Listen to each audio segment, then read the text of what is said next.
இது பாருங்க, இது வந்து ஆரஞ்சு. இந்த கெமிக்கல் தான் அவங்க வந்து கலக்குவாங்க. இதான் நான் இப்போ தொட்டு பார்த்தேன். என்னோட கை கழுவுனதுக்கு அப்புறமா இப்படிதான் இருக்கு. பாருங்க அவ்வளவு திக்னஸ்.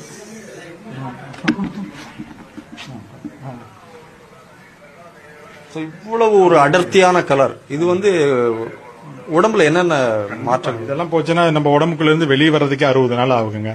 நார்மலாவே வெளியே வராது. இதெல்லாம் பாத்தீங்கன்னா இந்த கலர்ஸ் எல்லாம் அப்படியே போய் நம்ம குடல்ல அப்படியே போய் ஒட்டிக்கும். குழந்தைங்க ஆசையா நிறைய குடிக்கும். நாக்கெல்லாம் இந்த கலர் வந்துருச்சுன்னா எல்லா குழந்தைக்கும் காட்டுக்கு விளையாடுவாங்க. ஸோ அது வந்து நேராக பார்த்தீங்கன்னா எடுத்தோடனே குடல்ல போய் ஒட்டிக்கும். மெயினாக வந்து வாய்ப்புண்ணு, தொண்டை புண்ணு, குடல் புண்ணெல்லாம் ஃபர்ஸ்ட் வர ஆரம்பிக்கும். அந்த குழந்தை அதை இங்கே இக்னோர் பண்ணி சாப்பிட்டுட்டே இருக்காங்க ரொம்ப நாள் இருக்குன்னா அந்த இது வந்து அந்த கெமிக்கல் பார்த்தீங்களா அது வந்து அப்படியே கேன்சராக மாறிடும். கேன்சராக மாறிடுச்சுன்னா அடுத்தது இறப்பு தான் வர ஆரம்பிக்கும். அதே வந்து இது வந்து சில டைம் இது வந்து இப்போ அன்ஹைஜீனிக்காக ப்ரிப்பேர் பண்ணியிருக்காங்க அப்படின்னா இதில் ஏதாவது growth இருந்ததுன்னா பாக்டீரியல் growth இருந்ததுன்னா அன்ஹைஜீனிக்காக